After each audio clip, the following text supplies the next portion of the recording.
Welcome to the Ras Patel Show, where today we bring you one of the most remarkable stories of leadership, resilience, and the unbreakable human spirit. What happens when a top tier global executive at the pinnacle of his career is suddenly stripped of his freedom and held captive for nearly 5 years? My guest today is Jose Angel Pereira Ramirez, a former CEO of CITGO Petroleum, whose life was forever changed when he became one of the infamous CITGO Six, wrongfully detained in Venezuela for almost 5 years. But Jose didn't just survive. He transformed that ordeal into a life dedicated to helping others build resilient leadership and reclaim purpose in their own lives. He's a 5-time Amazon best-selling author, world-renowned resilience coach, humanitarian, and he is here with us today. Jose, welcome to the show. Today, we begin at the beginning, not just of your ordeal, but of the leadership mindset that helped you endure it. Many leaders feel trapped by circumstances outside their control, whether it's geopolitics, career setbacks, or personal crisis.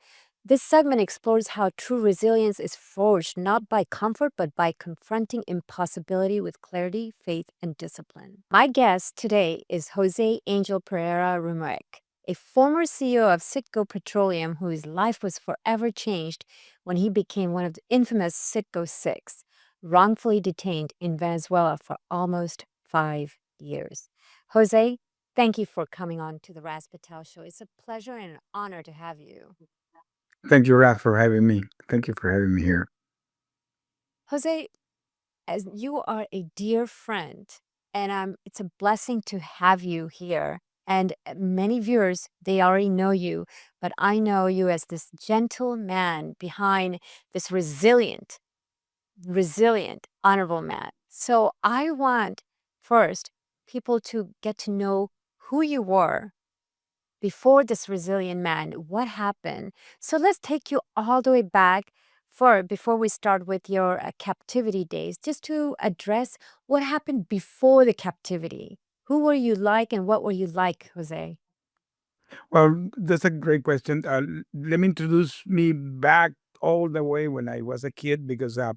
I grew up in Venezuela. I'm Venezuelan born, but I grew up in a place that was where the booming all the oil and gas production in Venezuela. My dad, that also was an oil and gas worker, he was one of the pioneers of the Venezuelan oil industry as Venezuelan. So he was appointed to come here to the U.S. in the 70s to continue his oil and gas engineering degree here in Tulsa, Oklahoma. So I came here to the U.S. when I was 5 years. Mm. So I grew up part time here. Then I came back to the Venezuela when I was 12, and I continued there until I got graduated. And when I got graduated, I was 21 years. I started my career in the oil and gas. So I was 21 years, 1985. So you can take my time. Do the math. That's yeah. I started in the antecessor of what today is PDVSA, the national company, when I was 21, and I did my career the way along all the corporate ladder until in 2012 I was transferred to here to the U.S. I live in Houston, and here's the U.S. based company that belongs to PDVSA is located here. It's very well known here in the U.S. That is CITGO Petroleum.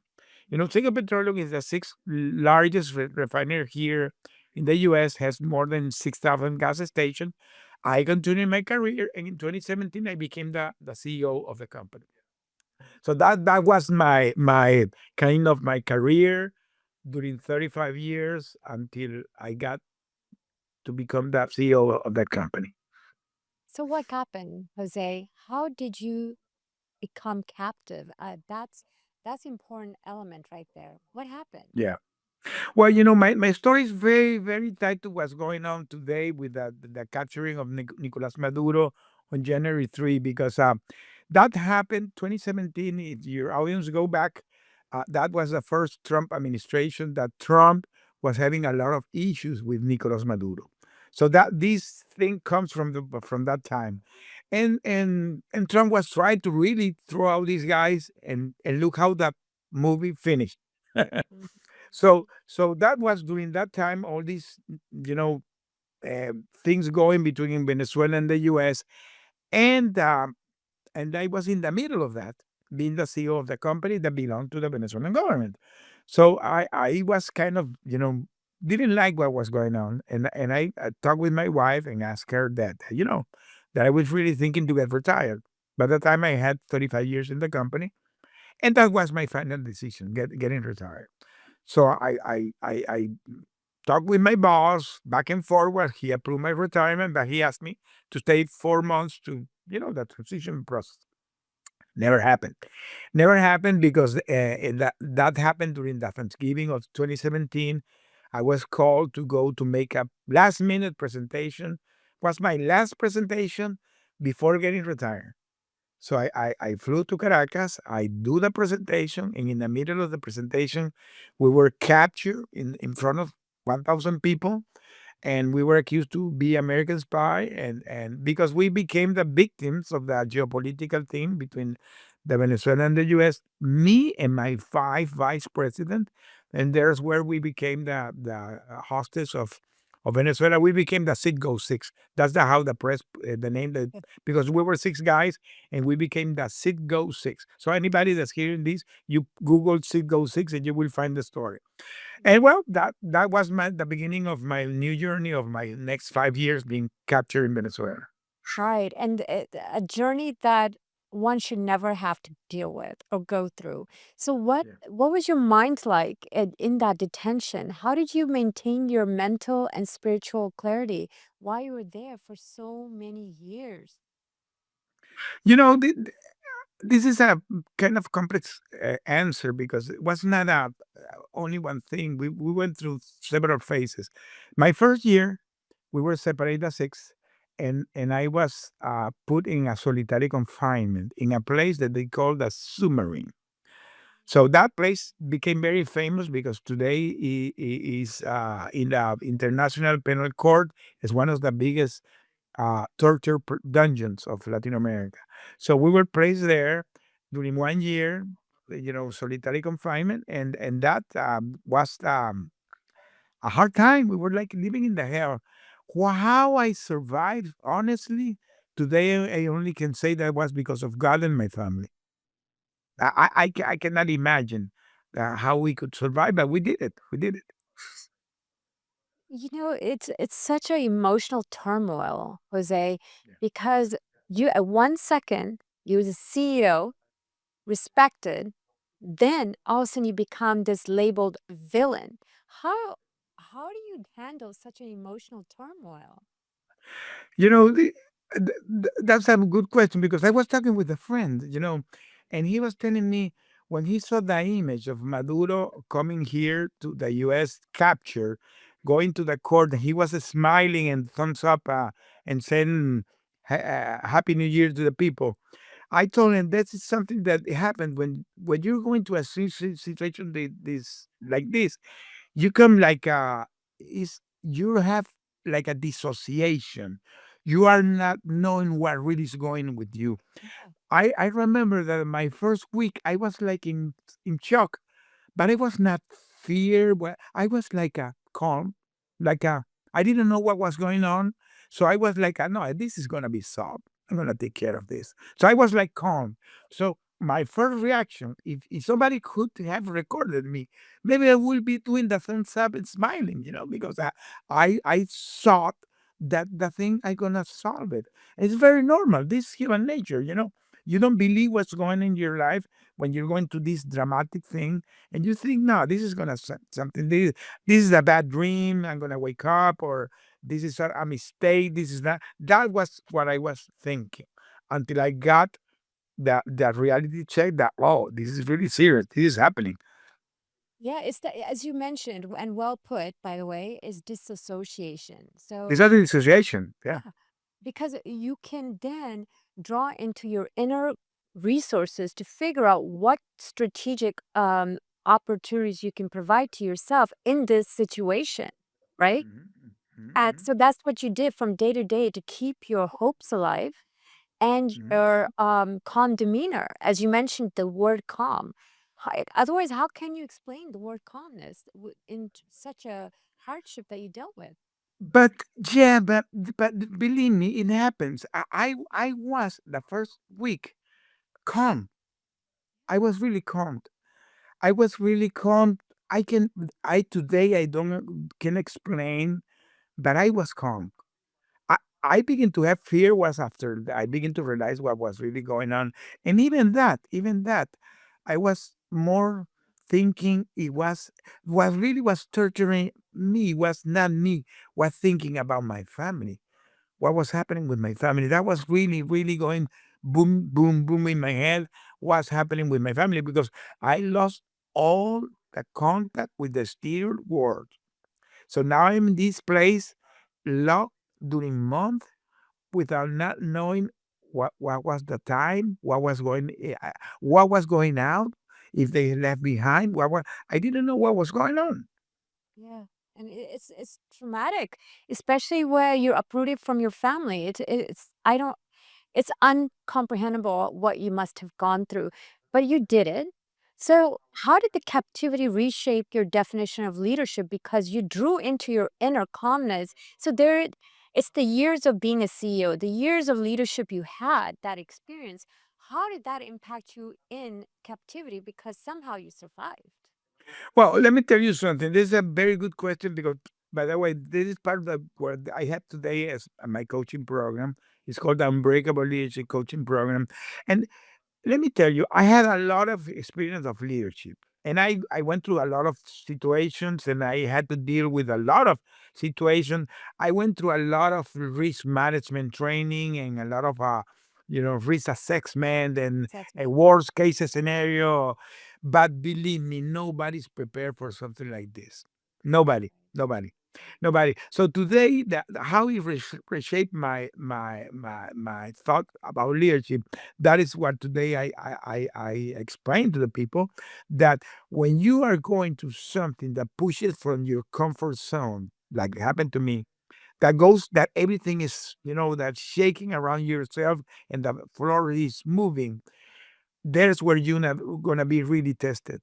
There's where you're gonna be really tested. But there's something here. I'm gonna say here that everybody has that, I call it the unbreakable spirit. That's why my coaching program is called the Unbreakable Leadership Coaching Program, because everybody has the unbreakable spirit inside. All of us, we have it. Because remember, all of us, we are creatures of God. So we are, in a sense, creatures created as His image. So we really can do it. What we don't know is that we can do it. So when you are tested, is where you all that inner force can be unleashed. But you have to believe in yourself. You have to believe in Him and yourself. So in a particular case, Ras, I was not a spiritual guy. First of all, I was not a spiritual guy. But believe me, it began to come to me all those uh, things and thinking that today I'm for me it's the Holy Spirit, okay, that came to me because I begin to think about this, and the turning point for me was that like around 10 months after one day they opened the door and they asked me to dress up to go to a visit, and they put me in a room, and they opened the door, it was my wife. So my wife took the risk to go to visit me. I was happy and scared. Happy because I saw her, but very scared because I didn't know if they could capture her. She told me that she came. Yeah. Yeah. And I hold that thought because I want to talk about that in your next segment. We'll be right back. Up next, we put your experience into the context of today's geopolitical tensions and explore what the world should understand about hostage diplomacy.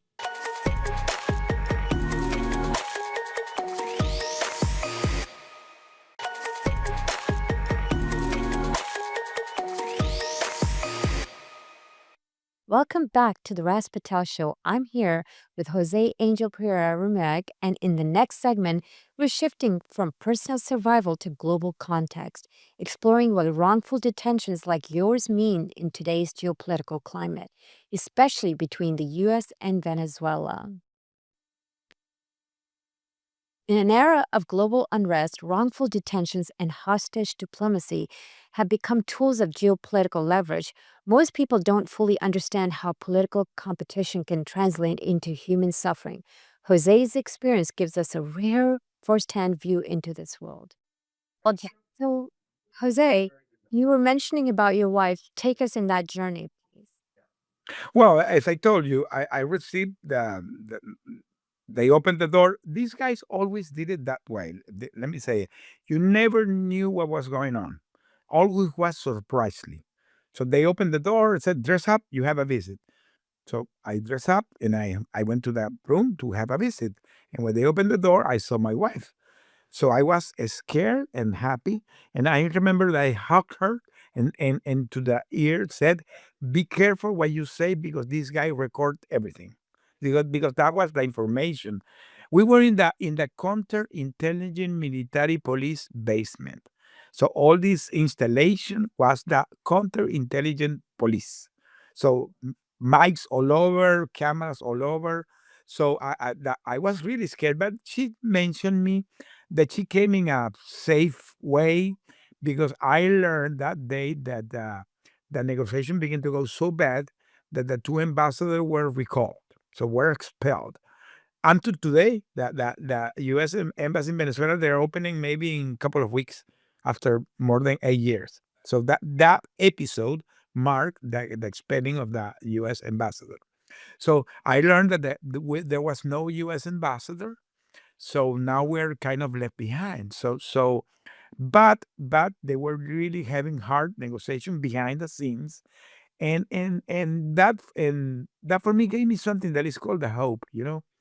Gave me hope seeing my wife that she was okay. She told me, "Papi, everybody's in the house are okay." And she told me what all my kids were doing. She was running a small business, and the small business was doing okay. By the way, she took care of me during the next year.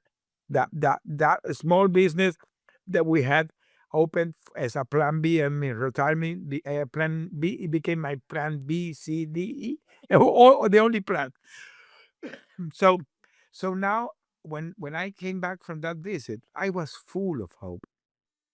Really, really, that was a real game changer. That visit for me. Yeah, and your wife is a blessing. I love her. She's such a sweetheart, and I'm glad you're with her. Given your experience, Jose, and it's a blessing, by the way, that you're with your children and great grandchildren and children and so forth, all of them. It's a blessing. So let's take us to the current Mhm, situation, right? mhm. With the U.S. Venezuela tensions compared with the climate that led to your detention, how do you describe that? What are your thoughts around that? Well, this thing that had happened, Trump always thought that he needed to take this guy out because he was a national threat to the U.S. Period. Mm, So that he really was very clear with that.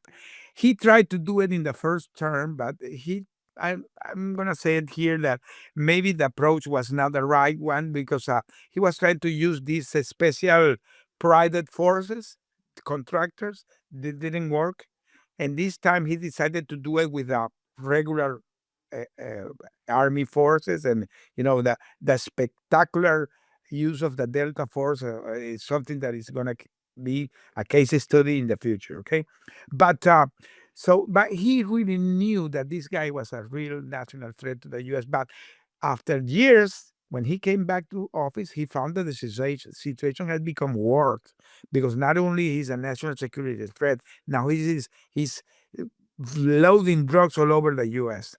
And there was another actor that was not in the first term, that is Marco Rubio.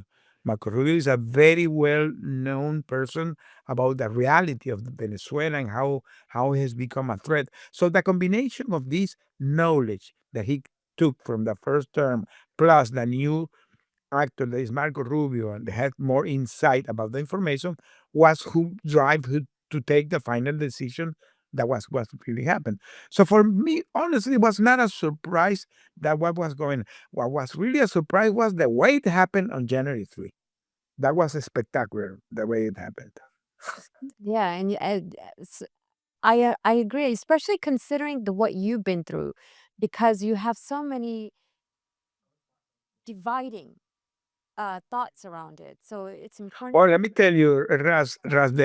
the scene when this guy was going to the trial in New York, coming from the armored truck with the handcuff, and he was with the armored guy with the mask. That was the same scene he did to us. So when I saw that scene, was like looking me in that way. I saw myself there. That's exactly that what this guy did to us.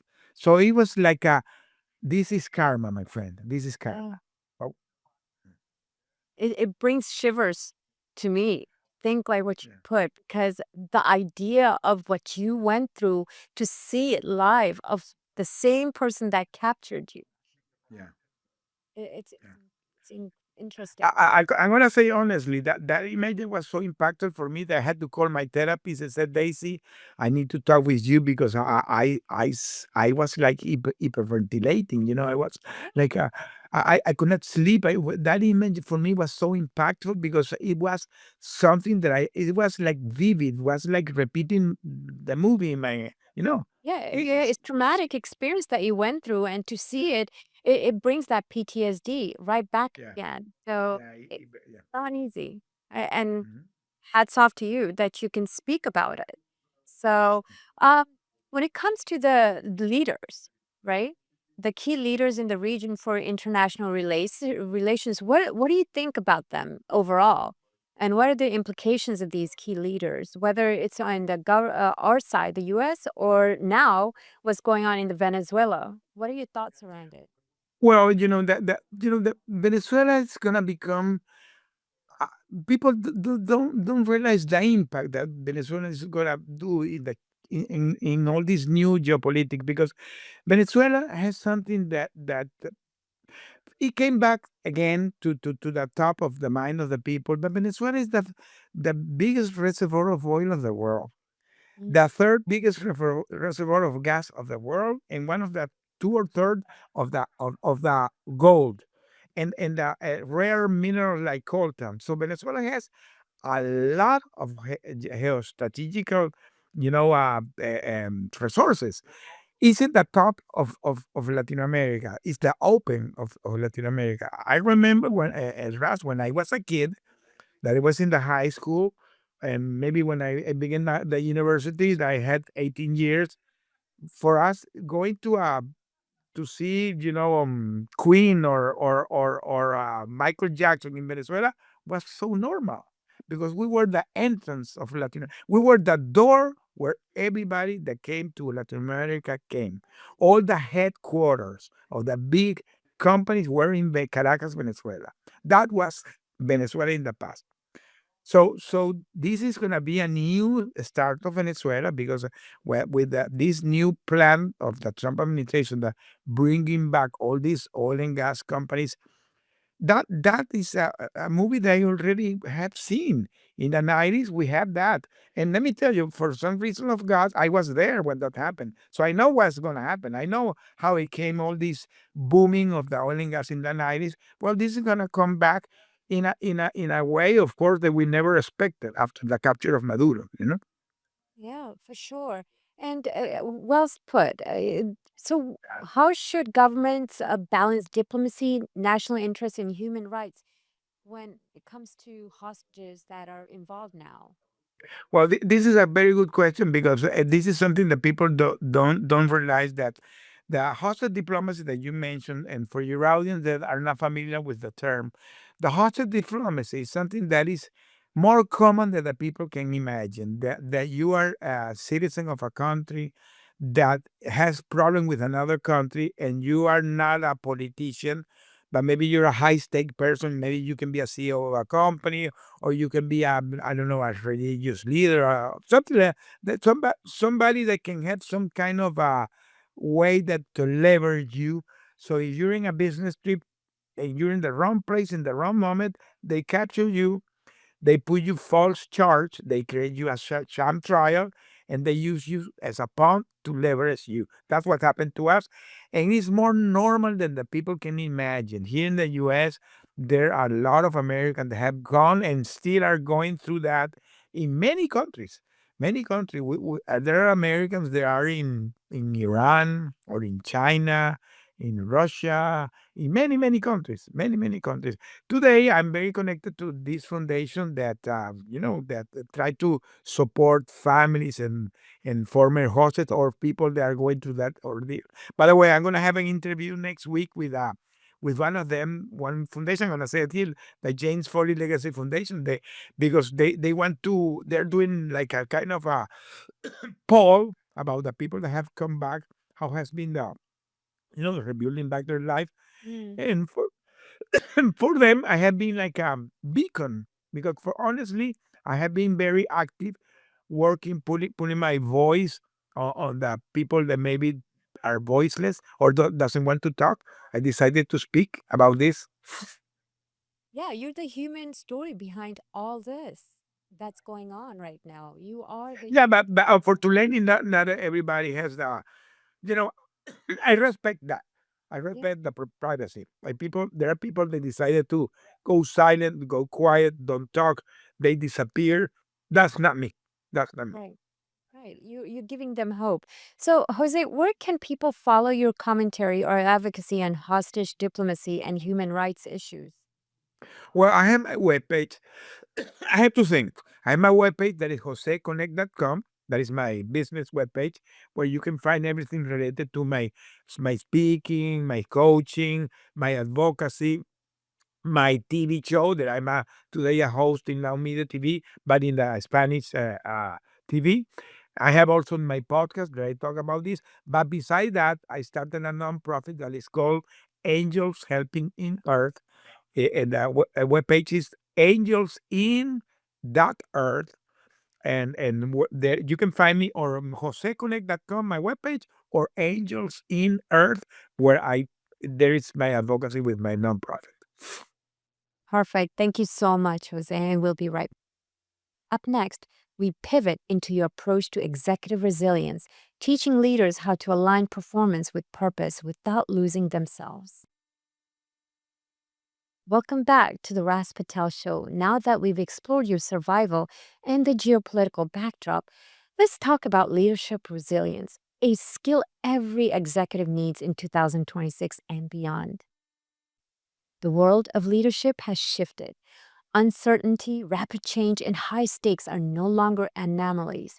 Traditional models of leadership often feel under pressure, while what Jose calls an unbreakable spirit equips leaders to not just survive, but grow through adversity.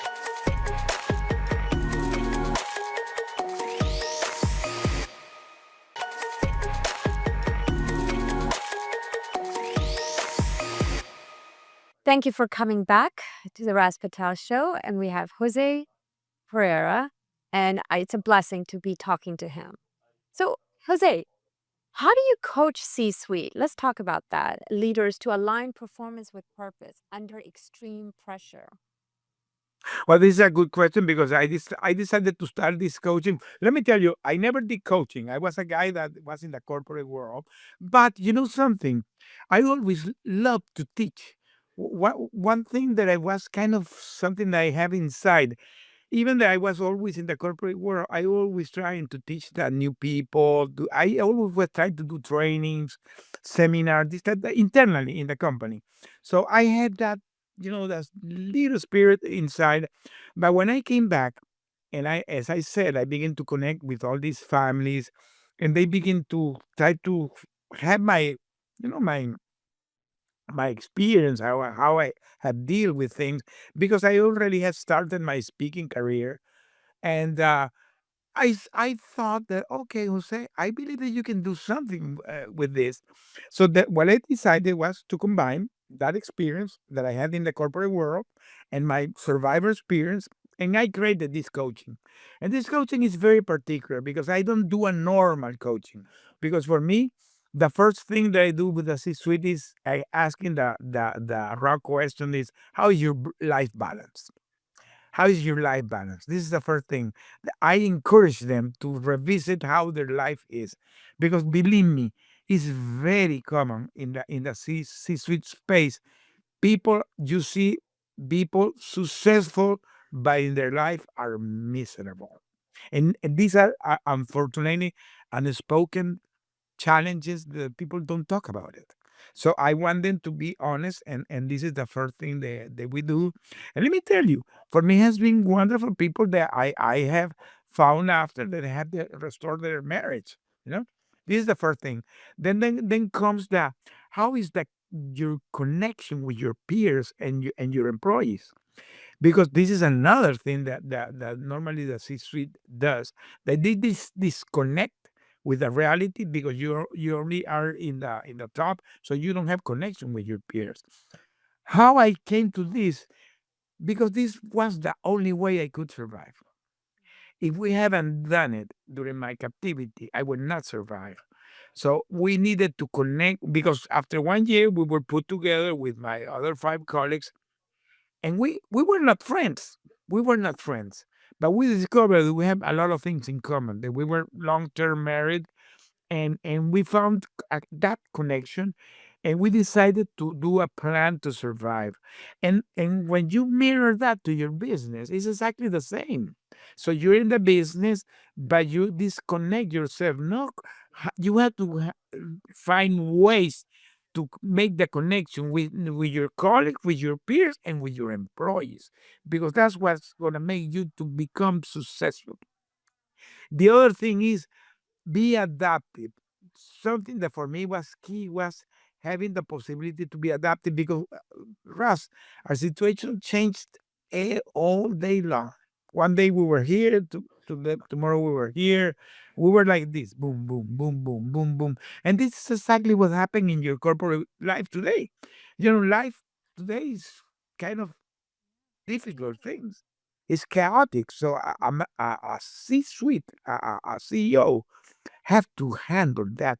And not only him, he has to put all his employees to have that capacity to be adaptive. If you find that way for you and your employee, that's going to be a game changer to your company.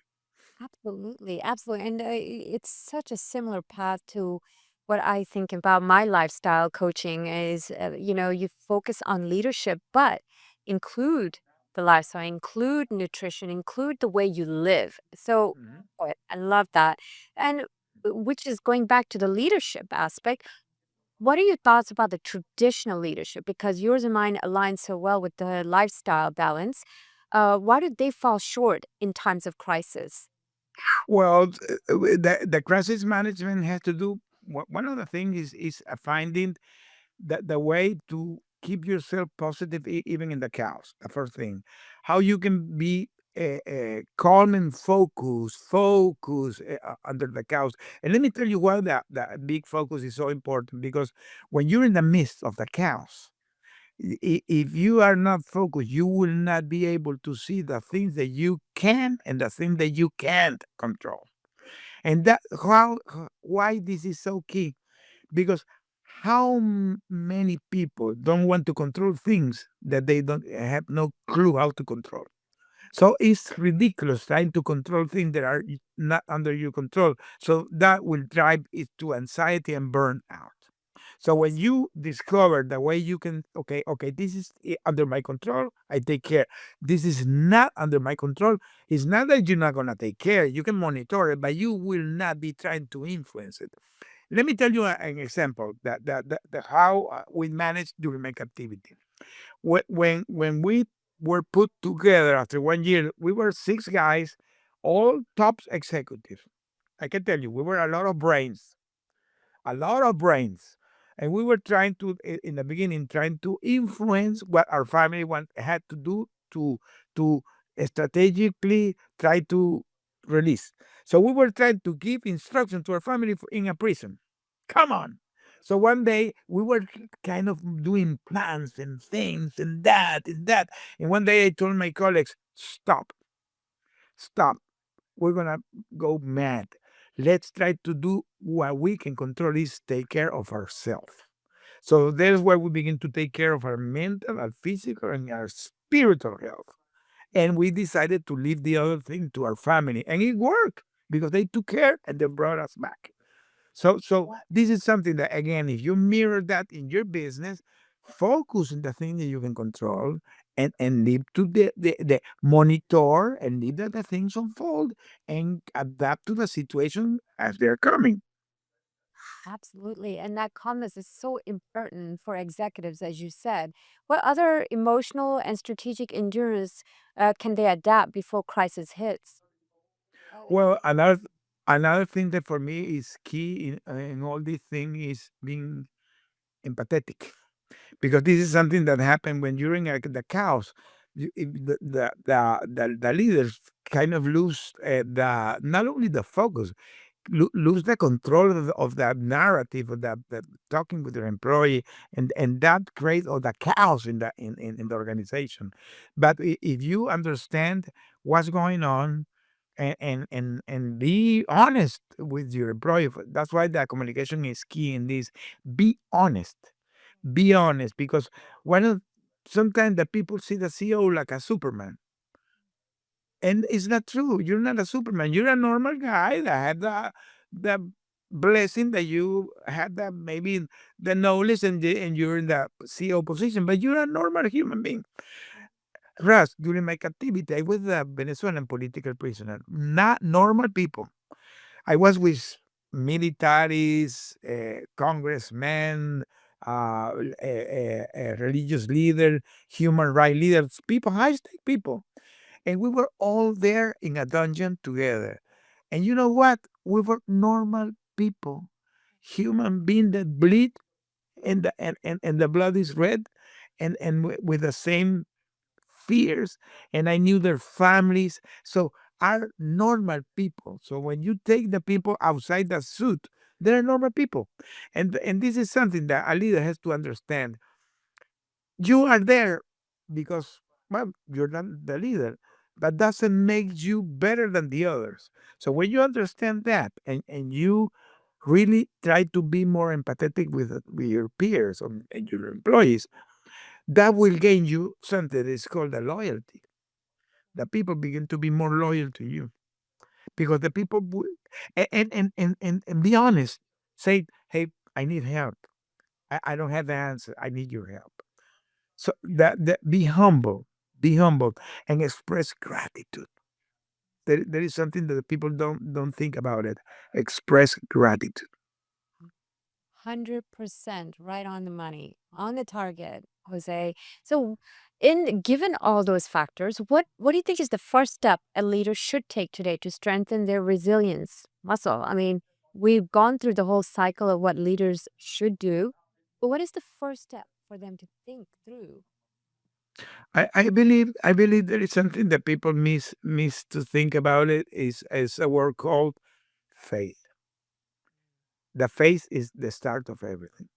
And believe me, the people don't think. This morning I had a meeting with the pastor of my church. He does every Friday, the last Friday or every month. We do a breakfast with all the entrepreneurs of the church. So there is a meeting with the entrepreneurs of the church, and he was saying something that he said, if you are in a business, you have to have God in the center of your life because that will make you that anything that comes with the guidance of Him. So, and when you have faith in yourself and faith in a superior entity that is who is gonna guide you, that's what is gonna become your north. And when you have the passion to follow it, you combine the passion with your faith. Oh, you will become unstoppable. You will become unstoppable. Well said, Jose. Agreed. So, up next, we close with how you've turned survival into service, your humanitarian mission, and life beyond leadership coaching.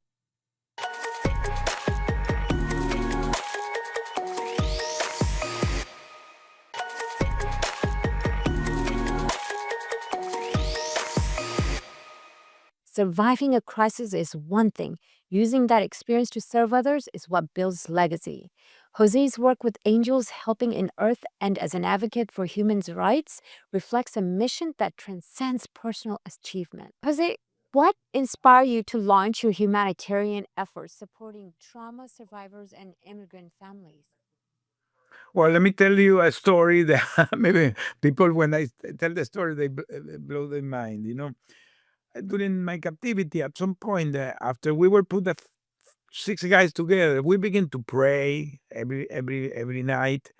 We have like 1.5 hour daily prayers and 1.5 hour daily Bible reading. And by the way, one of my colleagues, he prays Buddhism, so he was also giving some Philosophical. talking about the Buddhism, meditation, all this stuff. So we were doing a lot of spiritual things, Okay. and that drive us to be in reading in a moment that at the end of the night we were like in peace, really, really feeling the peace.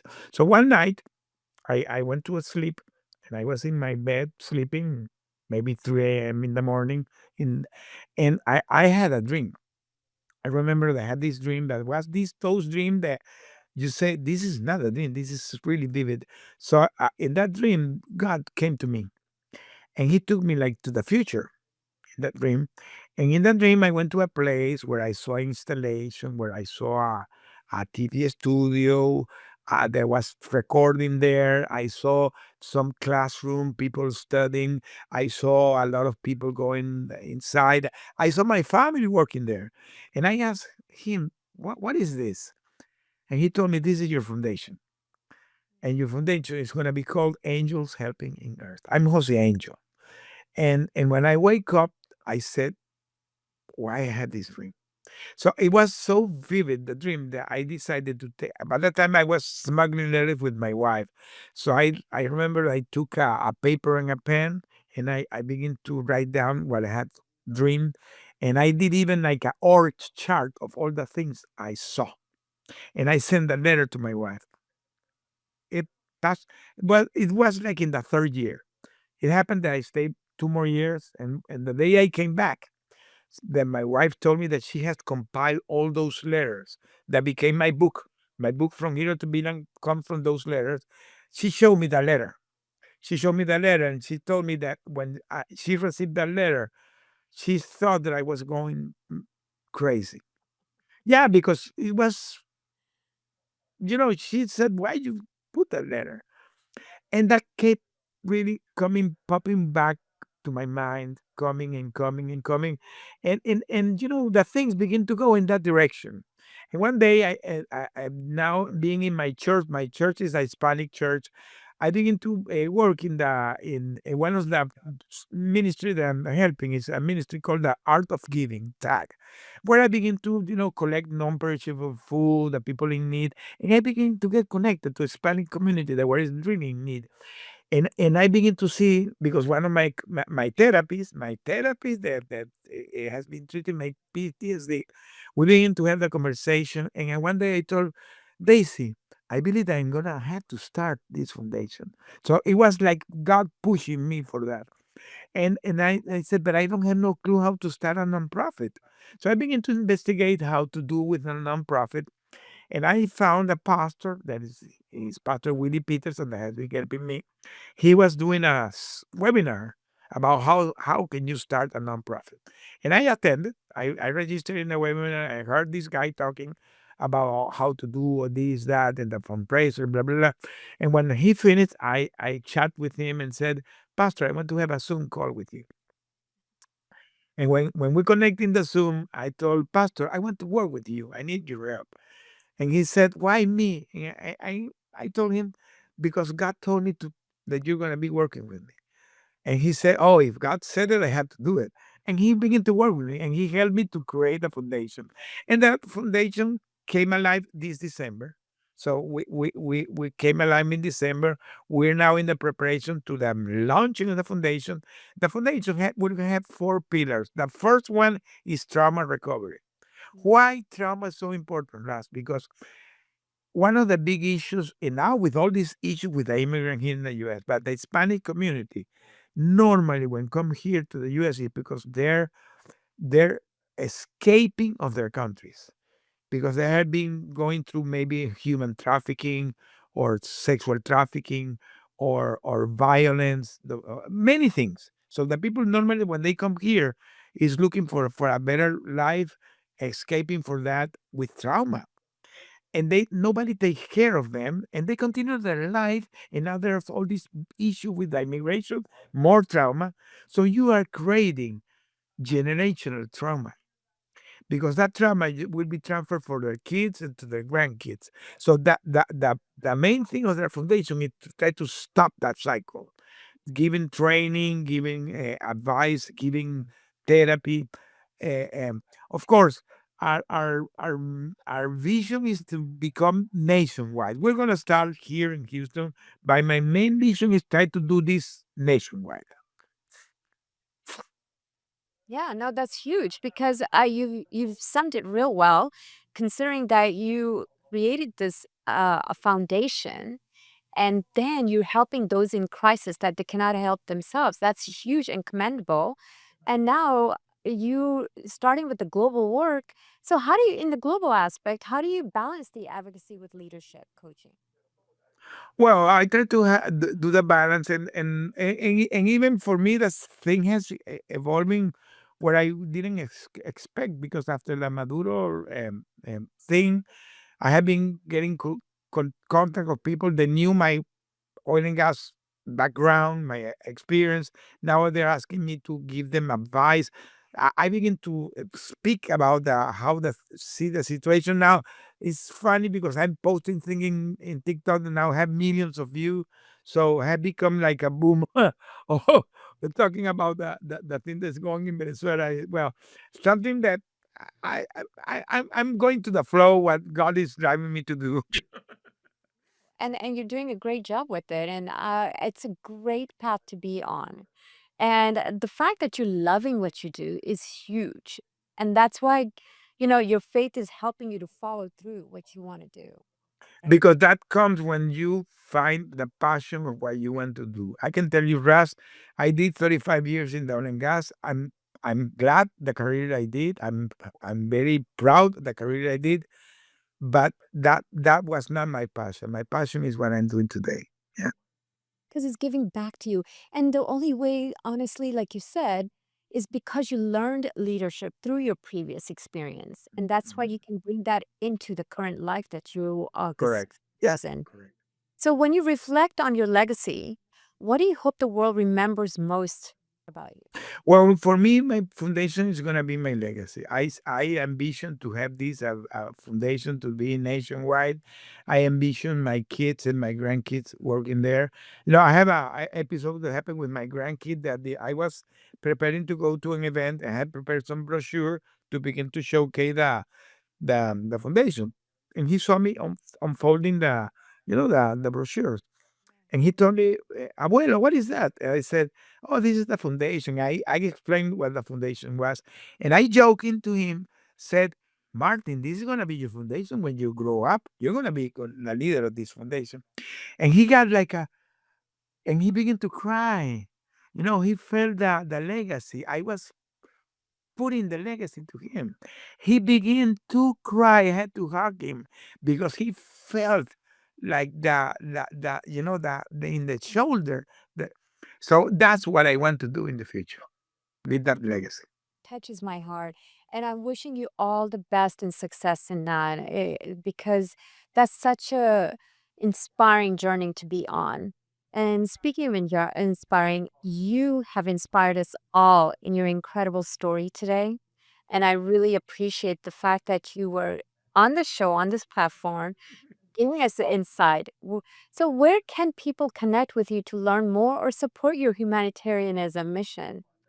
Well, as I mentioned, the foundation webpage is Angels in Dark Earth.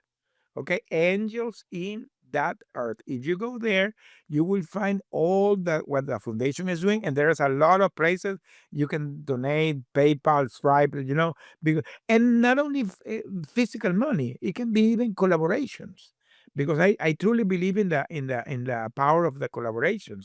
In anybody that's hearing this wants to contact me because feel that what I'm telling resonate with them. If you want to donate, you can donate. But if you want to collaborate, just call me. Yeah. Wonderful. Thank you so much, Jose. With that, thank you for coming on the Raz Patel Show. Wishing you all a success. And, you know, we're friends, so we'll be connecting soon. Thank you. Okay. Bye bye. All right. If you just want to stay logged in really quick, I'm going to stop the recording. I just need a second for it to upgrade. Okay. So I'll give you the thumbs up when you can X out of the call. Okay. No problem. Thank you, Jose, for your courage, wisdom, and example of resilience in action. To our viewers, whichever battle you're facing right now, remember this: freedom, purpose, and impact begin with an unbreakable spirit. I'm Raz Patel, and this has been The Raz Patel Show. Stay strong, stay purposeful, and we'll see you next time.